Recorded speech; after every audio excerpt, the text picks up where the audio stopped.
Mercredi 6 novembre 2019. Mesdames, Messieurs, bonsoir. Bienvenue à toutes et à tous dans cette édition d'information sur la télévision Labari. Débutons par ce communiqué de presse de l'Association nigérienne pour le civisme et la croissance, l'ANDC, un communiqué de presse à l'intention de toutes les organisations de la société civile nigérienne ainsi libellées. Envie d'apprécier dans un esprit d'unité et de synergie d'action la question de la participation de la société civile nigérienne au dialogue politique inclusif initié par le chef du gouvernement, président du Conseil national de dialogue politique.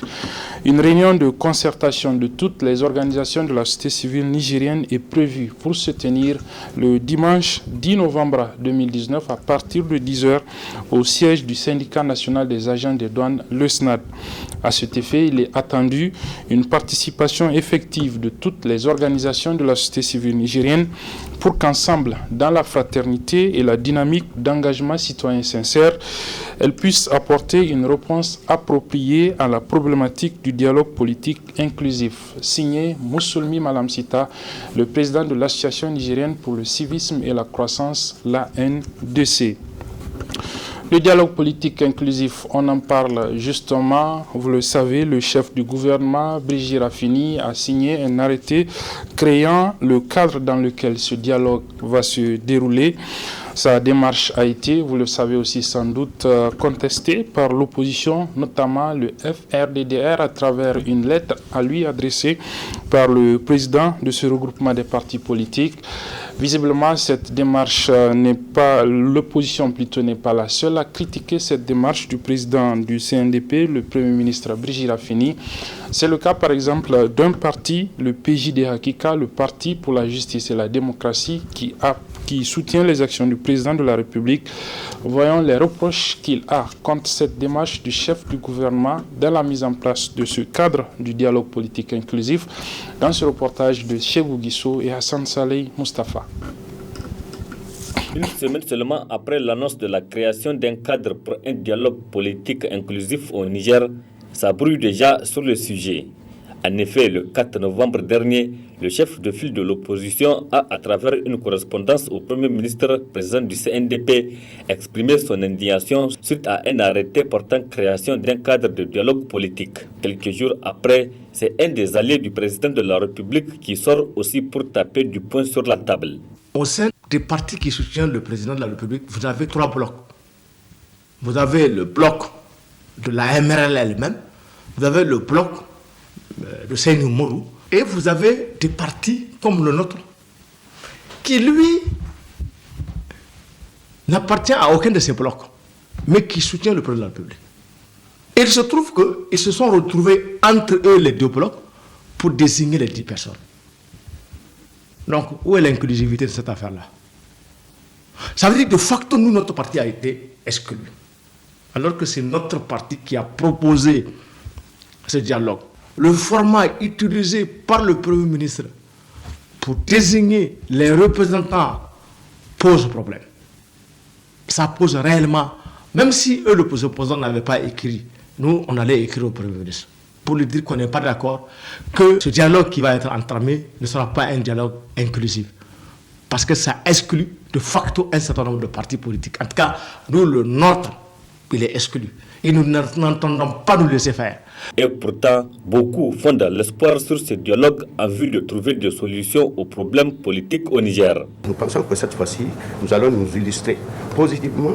Nous avons foi à la classe politique et nous autres qui allons les accompagner pour la première fois. J'ai compris que c'est Sojvet parce que la porte a été ouverte pour qu'on aille au Conseil national du dialogue politique pour qu'ensemble nous organisions des élections démocratiques, libres et transparentes. C'est un défi que nous devons relever. Ce défi sera-t-il relevé à l'allure où les choses évoluent avec des problèmes qui surgissent? On a un seul problème, c'est qu'on ne s'est pas entendu sur le code électoral.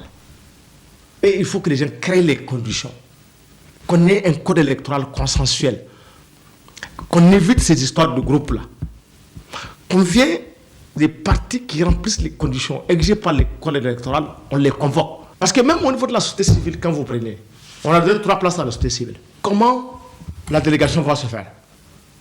Parce que dans la société civile, Il y en a qui font un travail vraiment d'acteur de la société civile, digne de son nom. Il y en a qui se revendiquent d'ailleurs. Donc vous voyez, il y a problème. Les syndicats, c'est réglé. Donc chacun doit créer les conditions pour que nous puissions aboutir à un consensus sur le code électoral. Les Nigériens attendent de voir impatiemment l'installation officielle du comité en charge de ce dialogue politique inclusif avant de penser aux conclusions qui feront grandir le Niger. Toute autre chose à présent, la fermeture par le Nigeria de ses frontières terrestres avec l'ensemble de ses pays voisins et ses conséquences dans les zones frontalières des 10 pays. Nous allons voir dans ce reportage qui suit le cas de la région de Zender qui fait frontière avec le Nigeria. C'est avec le correspondant de la radio et télévision Labari à Zender, Moussa Ben Salah. Les autorités fédérales nigérianes avaient décidé unilatéralement de fermer leurs frontières terrestres avec certains pays voisins, notamment le Bénin et le Niger, depuis le 20 août dernier. Malgré l'impact que cette décision a provoqué au Bénin et au Niger, dont les économies dépendent en grande partie des exportations vers le géant voisin, les autorités nigérianes ont maintenu fermement l'opération. Tous les produits qui viennent du Nigeria deviennent de plus en plus chers maintenant. Plus chers. Peut-être il y a certains qui ont doublé ou triplé leur prix, donc à cause de cette fermeture-là. Et parce que la région n'arrive pas à se ravitailler au Nigeria.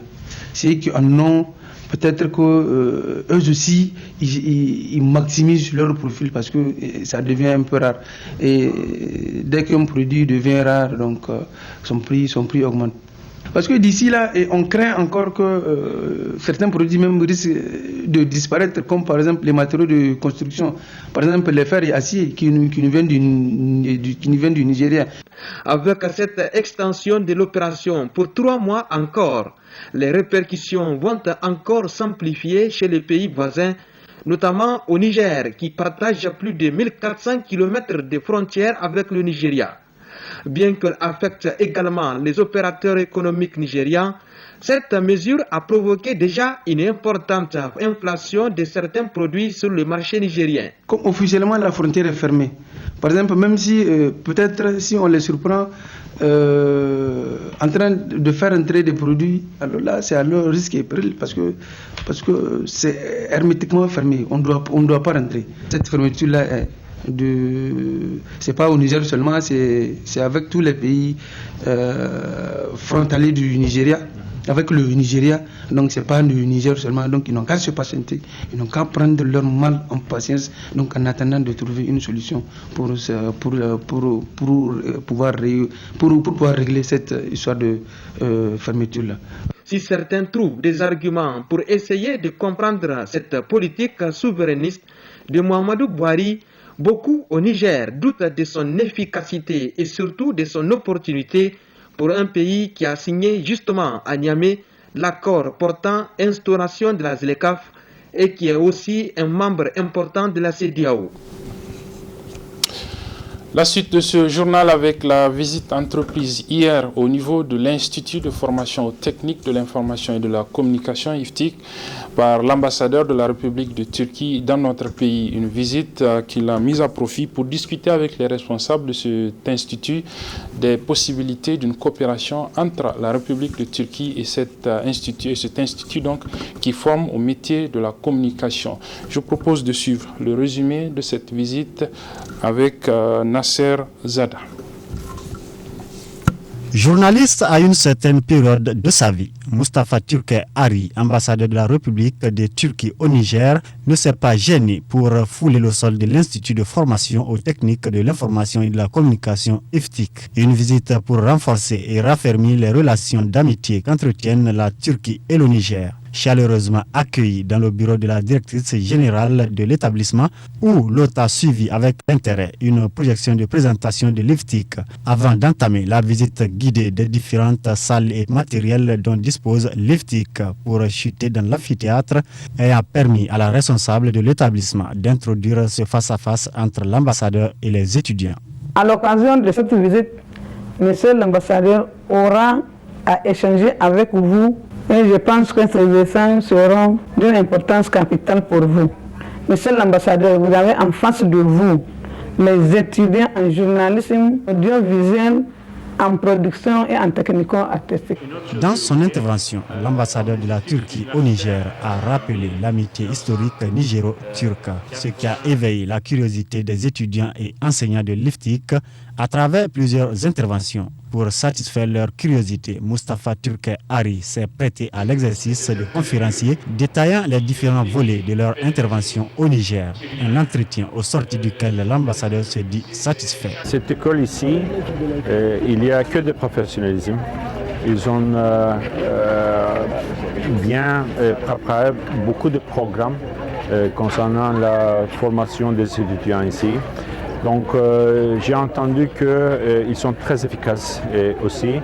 Et donc j'ai décidé de venir là avec plaisir, de faire une présentation aux étudiants de cette école. Et ils ont posé beaucoup de questions et ils sont bien informés concernant les relations de la Turquie, entre la Turquie et le Niger. Leurs enseignants sont très efficaces pour montrer les principes de cette profession journalisme. Et je suis très heureux de voir sur place la qualité de l'éducation.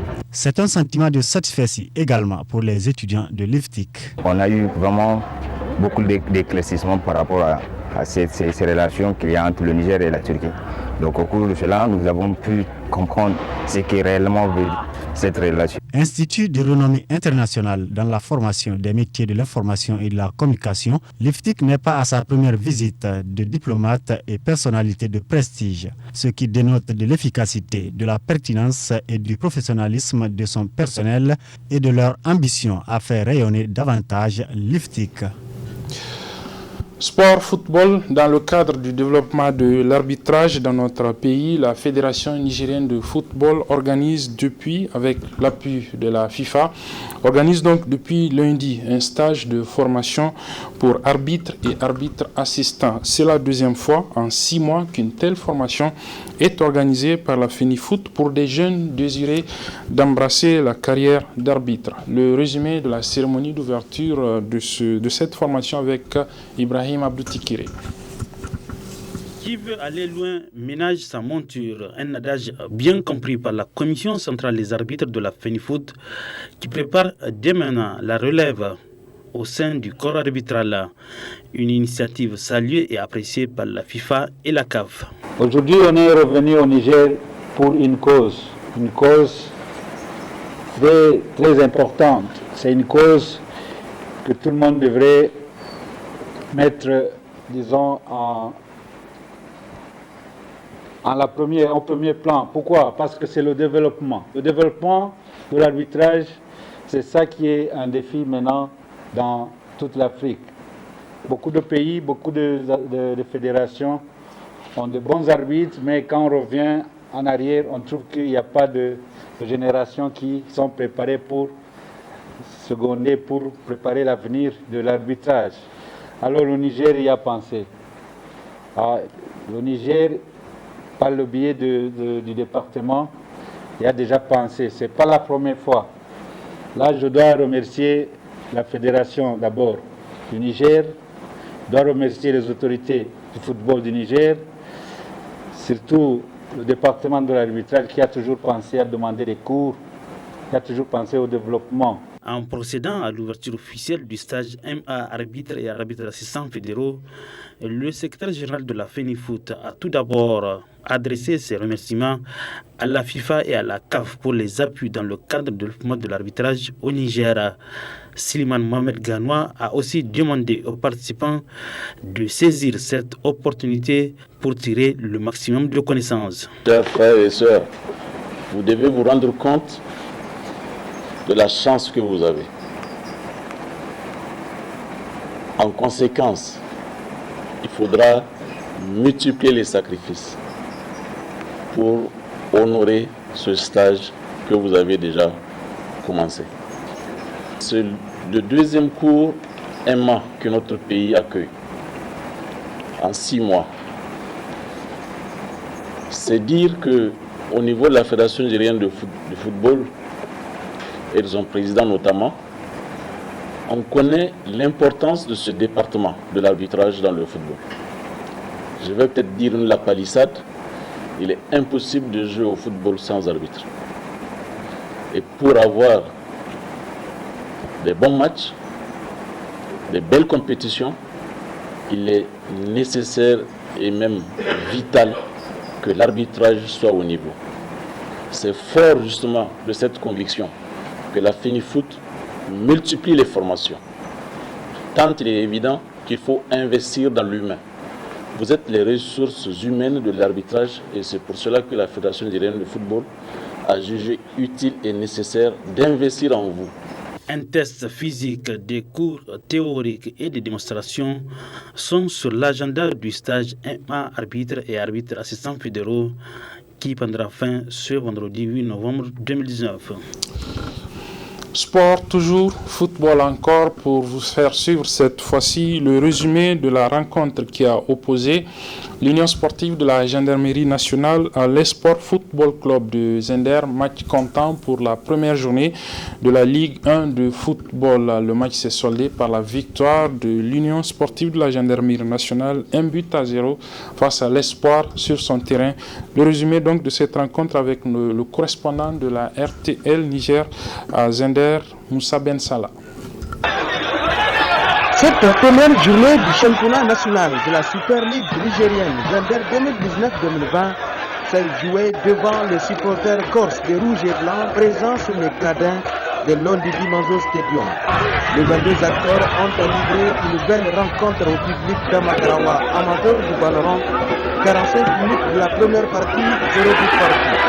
À la reprise, la détermination de l'Union sportive de la Gendarmerie nationale a été payante par l'entremise de Abdou Fatah, l'ancien sociétaire de l'Espoir, auteur d'une passe décisive. 1-0 au terme du temps réglementaire. Ce n'est pas du tout facile pour l'entraîneur de l'Union sportive de la Gendarmerie nationale. Il faut reconnaître que Zender, quand même, c'est pas facile de venir gagner ici. On l'a fait. C'était un match pleinement joué par les deux équipes. Je crois que l'Espoir n'a pas démérité. Ils ont monté beaucoup de qualité. Mais cet après-midi, nous avons montré beaucoup plus de maturité. Nous avons l'entrée de jeu est poussée. Nous avons eu quelques occasions de but, malheureusement, n'ont pas été assez lucides pour les concrétiser. D'où le score d'un nul à 0-0. Mais en deuxième mi-temps, nous avons encore poussé davantage, tout en gardant notre projet de jeu, surtout notre plan de jeu. Nous avons été récompensés. Donc vraiment, je félicite beaucoup les joueurs qui ont beaucoup donné. C'était pas évident de faire 900 km et venir jouer le surlendemain, ce n'est jamais facile. Ils ont pu tenir surtout physiquement. Ils ont fait montre de beaucoup de persévérance et d'abnégation sur le terrain. Mais ne fait que remercier les joueurs, souligne cependant Ahmad Lali Doudoua, entraîneur de l'Espoir. Je remercie les enfants puisqu'ils n'ont pas démérité. Vraiment, ils ont joué jusqu'à fond et que vraiment, Inch'Allah, j'ai vu que avec des petites corrections, on va essayer de remédier aux lacunes et rehausser la tête encore. Bon, c'est pas question de ce qui n'a pas marché. Bon, c'est qu'on a des licences en instance. Vous avez, comme vous l'avez remarqué, on a dominé de bout en bout, mais malheureusement, on n'a pas pu concrétiser et que bon, ils ont eu la seule occasion et ils ont exploité ça et c'est comme ça le sort du jeu. C'est pour cela que je vous ai dit, on a des licences en instance, vous avez vu, mais on ne peut rien faire sans les licences là, on ne peut pas faire les jouer nos autres joueurs, mais Inch'Allah, les matchs prochains, on va essayer de tout faire pour les faire jouer. Même si on n'a pas assez de morale, mais ils ont vraiment montré qu'ils ont un cœur et ils ont voulu marquer et ce n'est pas un problème. Bon, c'est que c'est ça le sort du match. Prochaine sortie de l'Espoir, deuxième journée, vendredi prochain, ça serait contre l'AS Douane qui est allé coincer les Jean Gordo FC local de Maradi à domicile, un but partout dans le cadre de la première journée. Espoir AS Douane le 1er novembre prochain, ici même, au stade Londidi Manzo de Zender. Voilà pour refermer ce journal.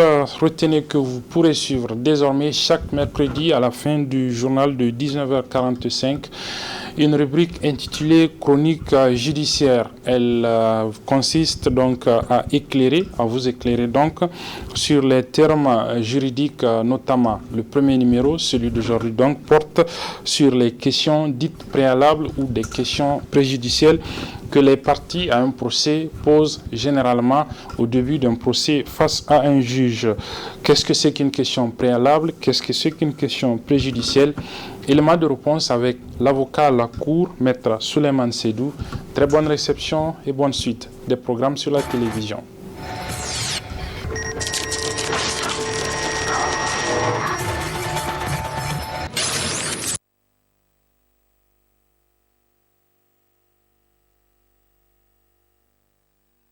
Question préalable et question préjudicielle. Il s'agit là de deux notions qui sont un peu voisines, mais dont la différence est substantielle. D'abord, lorsque vous prenez la question préalable. Alors, la question préalable, il s'agit d'une question qui est posée à un juge, un tribunal ou une juridiction de manière générale, question à laquelle la dite juridiction est obligée de répondre avant de se prononcer sur l'affaire au fond. Alors, lorsque vous prenez les dispositions du Code de procédure civile nigérien, par exemple au niveau de l'article 115, il y a un certain nombre d'exceptions qui ont été prévues, par exemple. Et parmi ces exceptions, vous avez l'exception de caution judicatum solvi.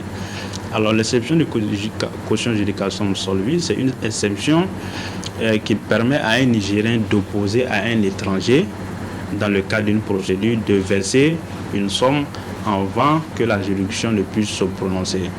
Alors, lorsque un juge ou une juridiction est saisi d'une question ou d'un litige, et que vous soulevez par exemple cette question de caution judicatum solvi, la juridiction est obligée de se prononcer d'abord sur cette question de caution judicatum solvi avant de connaître l'affaire au fond. Alors cette question de caution judicatum solvi s'analyse ici en une question préalable. Et ça peut également être une exception d'incompétence, par exemple. La juridiction est obligée de se prononcer sur sa compétence pour connaître de l'affaire avant de pouvoir examiner l'affaire au fond. Vous voyez, la question préalable, elle relève de la compétence du même juge. Comme on le dit, c'est le juge de l'action qui connaît de l'exception. Alors, en ce qui concerne la question préjudicielle, à la différence de la question préalable, la question préjudicielle, elle relève de la compétence d'une autre juridiction, autre que la juridiction qui a été saisie de l'affaire. Lorsque dans le cadre d'une procédure, vous soulevez devant une juridiction une question, par exemple, d'exception d'inconstitutionnalité d'une disposition, la juridiction qui est saisie de l'affaire est obligée de surseoir à statuer jusqu'à ce que la Cour constitutionnelle, qui est le juge qui est chargé de contrôler la régularité ou la conformité des normes par rapport à la Constitution, se prononce sur cette exception d'inconstitutionnalité. Alors vous voyez là, en ce qui concerne la question préjudicielle, c'est une autre juridiction qui doit d'abord répondre à cette question avant que la juridiction initiale qui a été saisie puisse se prononcer sur la question au fond.